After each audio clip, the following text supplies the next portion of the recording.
We Dig Community tells the stories of the people and organizations behind Community Bucket's service-made social mission. We hope you enjoyed this episode and, of course, subscribe to listen to future shows and stay part of the community.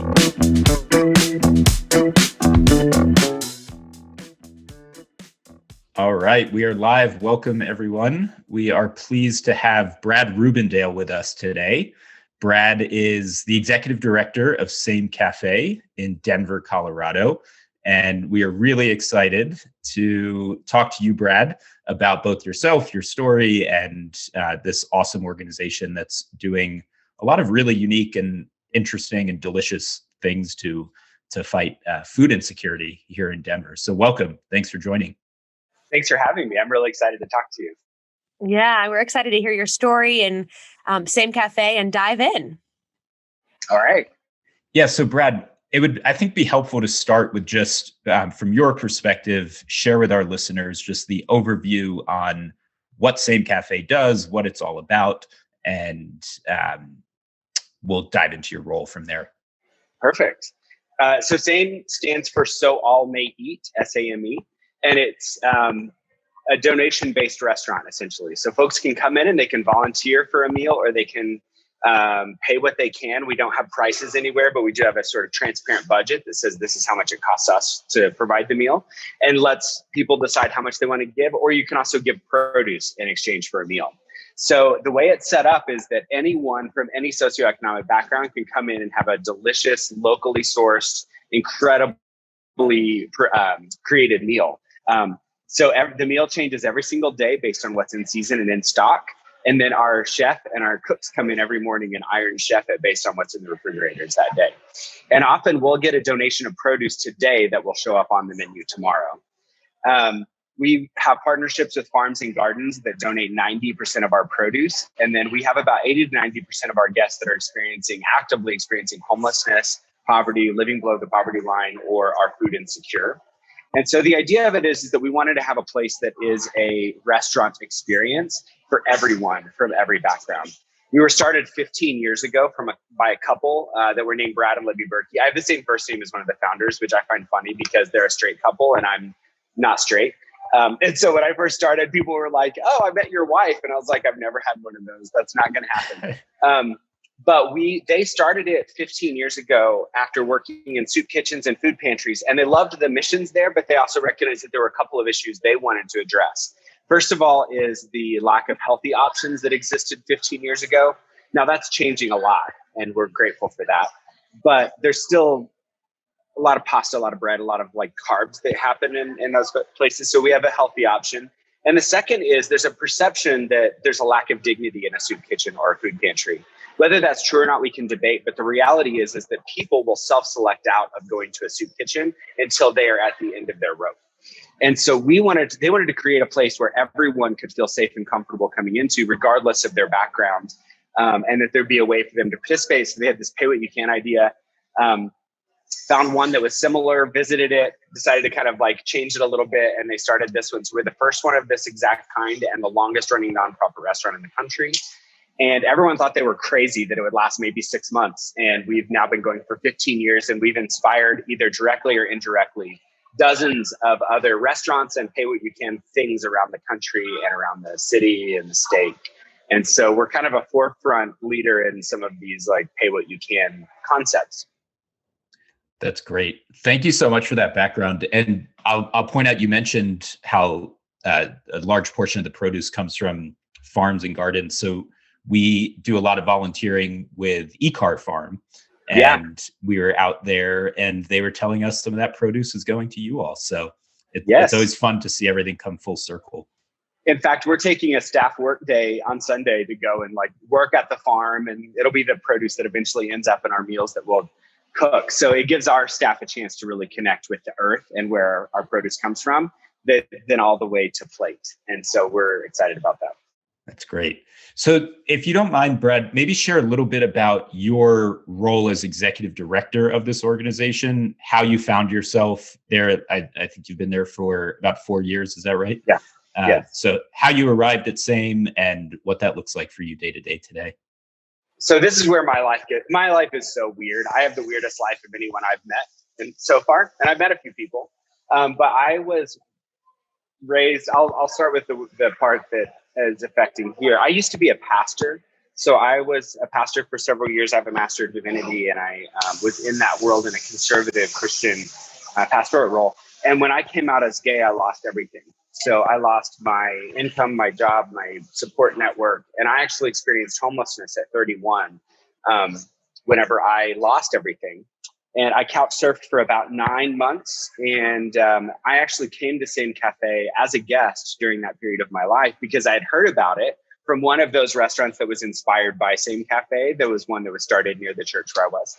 So I came to Same Cafe as a guest because I was not going to go to a soup kitchen. And I also didn't want to reiterate my whole story to be able to get a meal. So I came in, and I laugh at myself now because I was prideful, and I was like, I've heard about your mission and I'd like to know more. And then I would quietly put $1 in the little donation box because I didn't want anyone to know that I was in need at that moment. So that was my introduction to Same Cafe.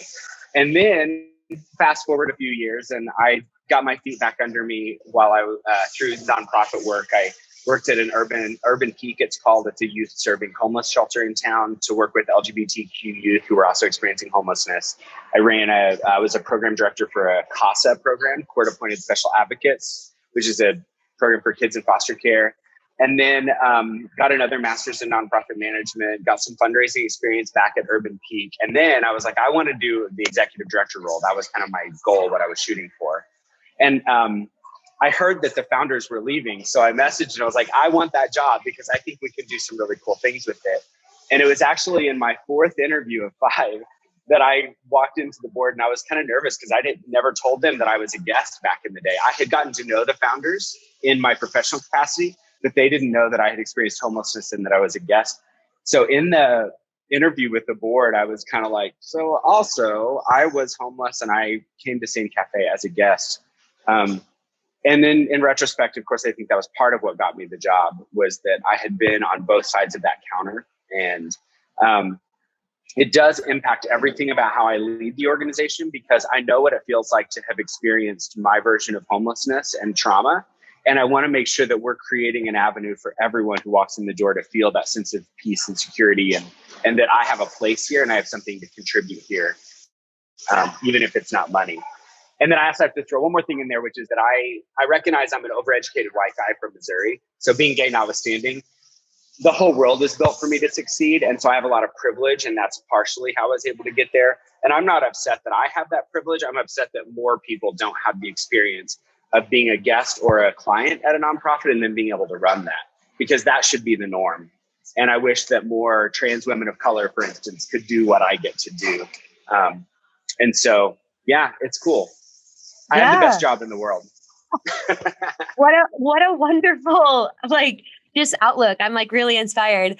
So tell me maybe more about this. So what do you just love about your role? And then maybe what is the biggest challenge that you face, right? Because of course you obviously have a lot of passion, and it sounds like you do love it, you say, but so share what's maybe the best, and then where have you kind of encountered some things that might be challenging?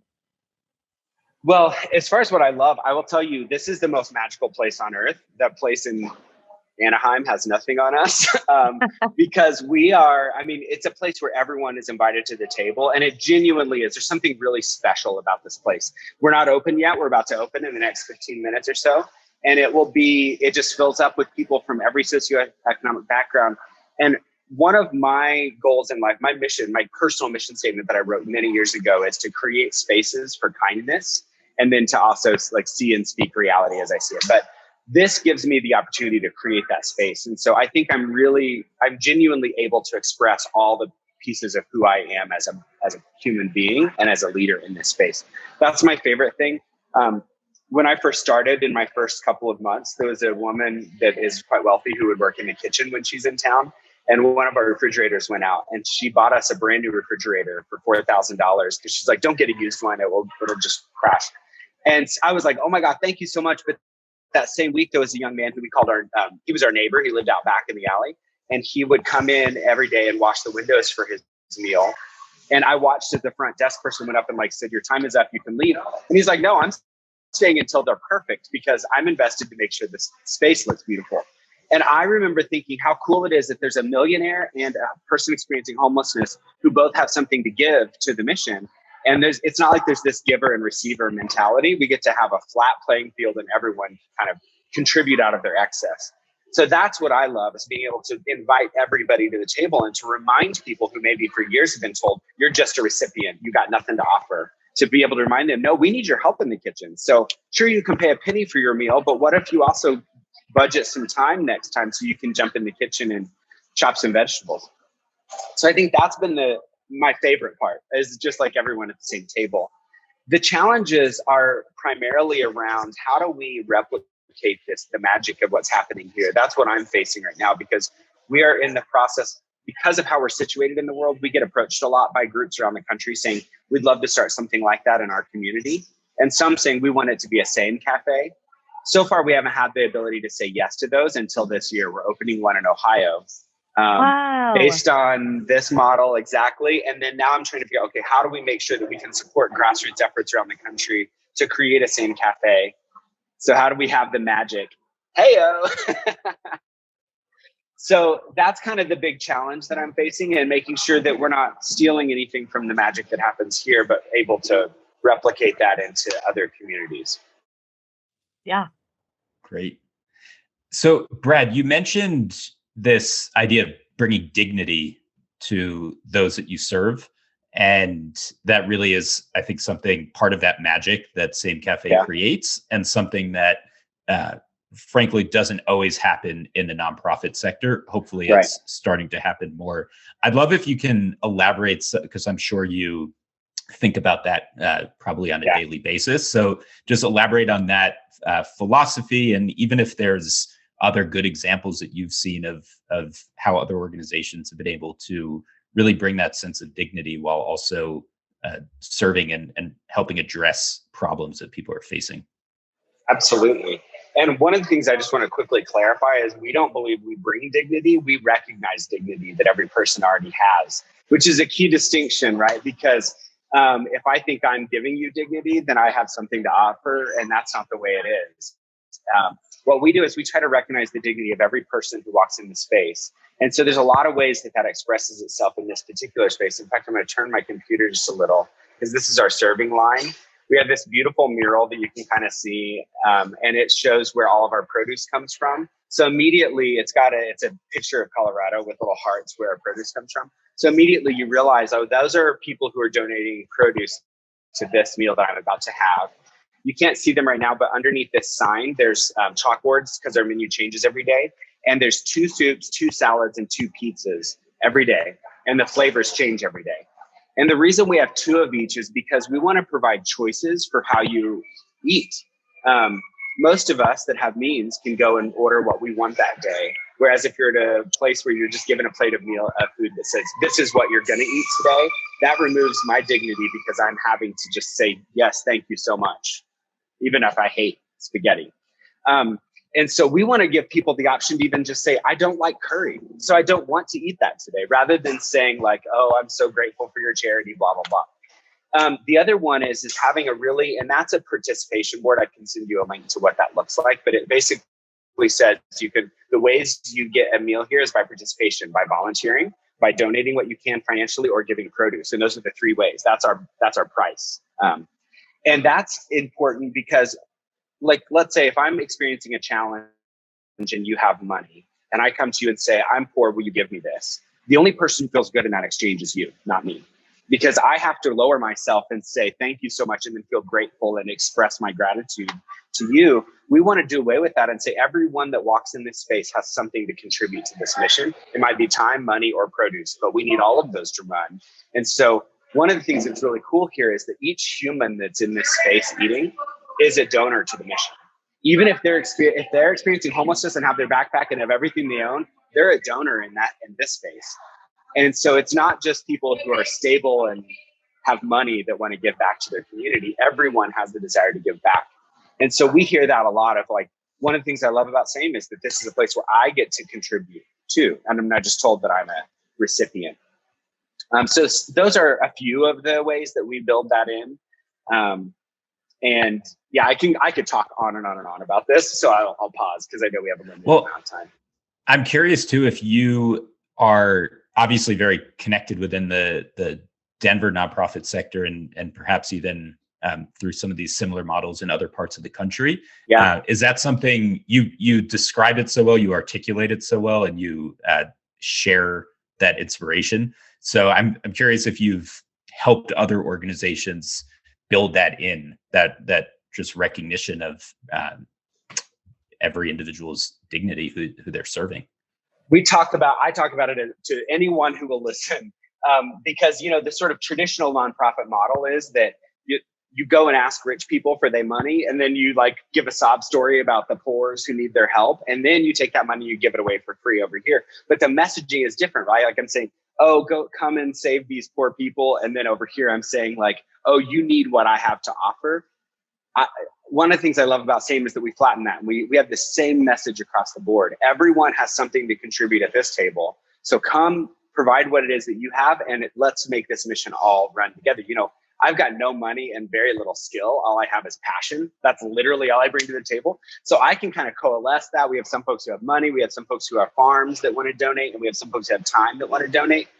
But my skill is just bringing all that to the table. And so every time we're talking about a pay what you can model, and I have these conversations weekly at least, I'm always talking about don't put a suggested donation. Because if you put a suggested donation, suddenly you've divided everyone into those who are giving that or more, and then those who can't. And so you have to go in and have that hard conversation of like, I'm poor, I can't afford this suggested donation. Do I still belong here? So you have to have some meaningful way to participate that isn't about money. And then it's kind of that co-creation model. We are all in this together. So the people who are experiencing homelessness are just as much a part of driving this mission forward as I am as the executive director of the board or the volunteers who give us hundreds of hours a year. Yeah. So I preach every chance I get about that. Like, let's do it together. Like, let's have a conversation together about it. Yeah. Well, it sounds like you've already kind of touched on this, but is there something like one of the, as you're talking to potential contributors in whichever form, or even those who are maybe not familiar with SAME or say, homelessness or food insecurity, something, are there like some misconceptions that say like an ordinary person, that maybe the unknown that they have, right? And how can you work to change those? Is this you going and speaking, or how do you address that? Well, my first thing with every human is like, come to eat here first. Like when you walk in the space and you taste the food, it's actually the best food I've ever had. Like it's kind of ruined me for going out to eat. My husband has money. I run a nonprofit, but but we'll go out to dinner and we'll pay for a meal that wasn't as good as lunch was that I had at the restaurant where we're serving 90% people that are in need.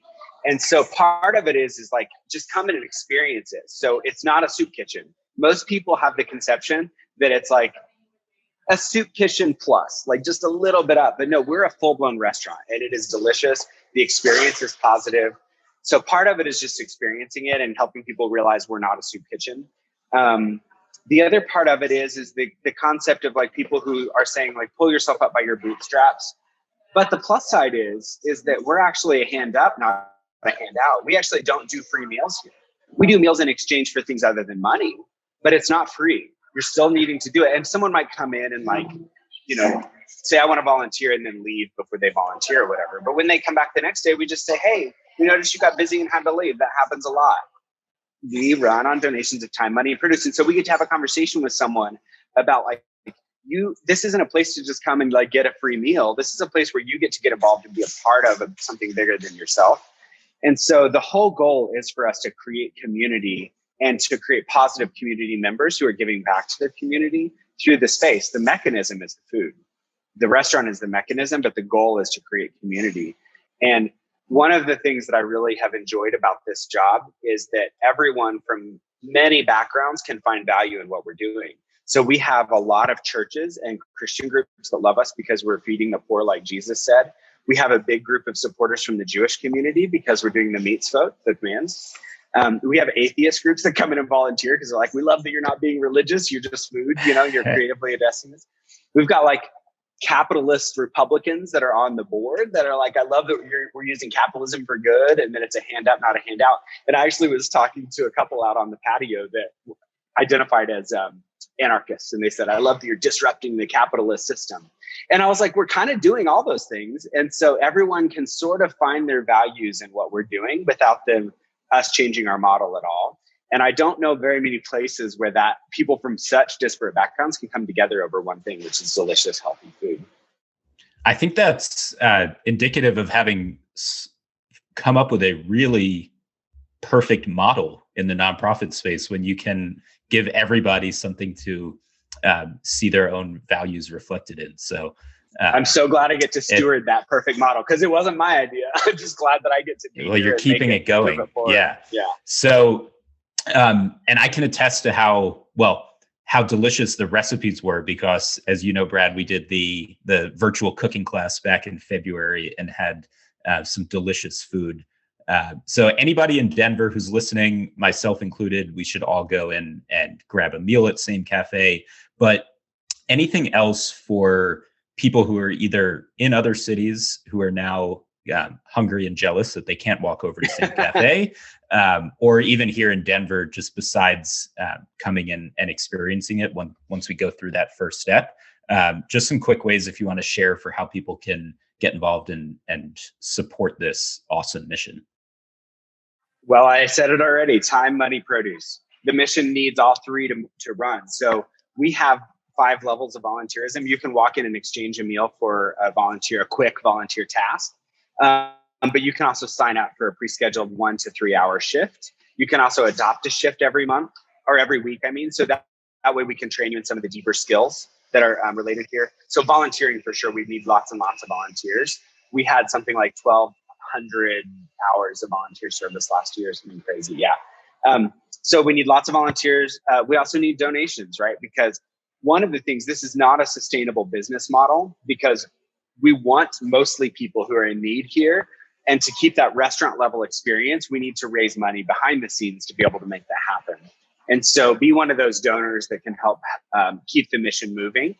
And if you're in another state, let's bring a Same Cafe to your community. Talk to me. If you're actually really passionate about it, we're in the process of building the structure where that can happen, with the outline of what it looks like to be a Same Cafe.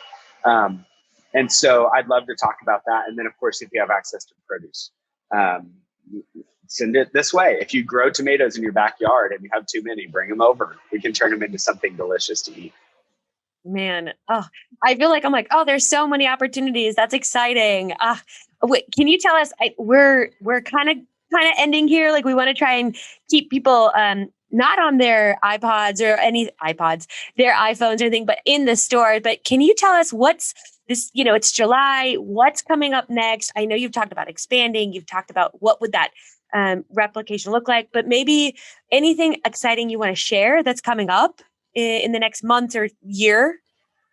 Yeah, so we actually just now, recently in the last month or two, everything opened up again after the shutdowns.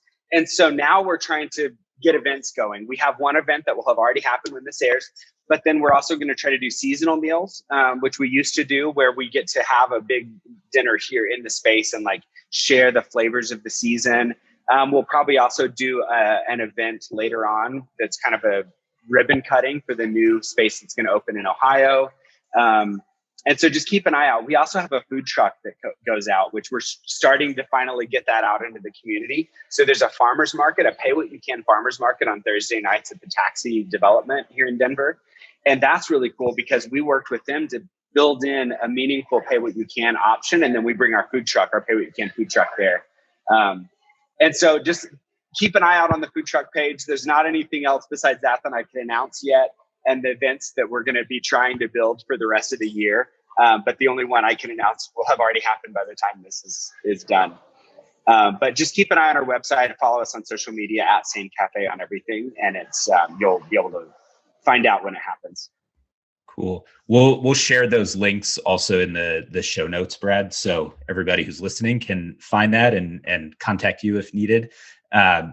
We are also just excited about this specific. We've obviously like I mentioned, the virtual cooking class, different ways. Same Cafe isn't the typical type of nonprofit that we can just send a group of 10, 20 volunteers to. So I love that we've found some ways already, but also the connection back to when we are, like this past week, being out in the fields helping at a local farm and having volunteers see that source of it, and then knowing that a lot of that food ends up in a like I said, perfect model nonprofit like yourselves. So we are, just thankful for everything that you're doing in the Denver community and helping inspire elsewhere. Just to wrap up, we always like to ask our guests one final question. And so, as you know, the name of this podcast is We Dig Community, just because it's something that we really do dig. But I'm curious too, just if anything in your own life, you, Brad, what it is that you really dig in your life. So I used to do a thing that I called the Human Connection Project. I've struggled with mental health issues a lot in my life: depression, anxiety, suicidality, all that stuff. And so I used to do this thing that I called the Human Connection Project, where I just go out and make weird human connections with people. So I set up a table out on the 16th Street Mall and was like, I'll give you free coffee and advice about anything. And I would just have people sit down and talk about life. It was really fun. But one of the things, the reason I bring that up is because I think that the things that help me with my mental health issues, my challenges that I face personally, people who are connected to other people do good in the world. And so like every bit of connective tissue that we can do, it's that community that we're talking about. When I feel connected, I become the best version of myself and I express myself in the best way. And so my whole world is built around how do I both connect myself to others, but then also create those connections between others. And so I'd say that that's the thing that I dig the most. That's my passion. That's what I try to do with every aspect of my life. That sounds great. The perfect way to wrap up this conversation. Yeah, we're so thankful for you joining, Brad. Really do appreciate it, and getting to know you and Same Cafe. Thank you. This has been so much fun. Everybody go eat at Same Cafe. Make a donation, volunteer if you can. And Brad will be talking with you soon. Thank you so much. Thank you. Thanks.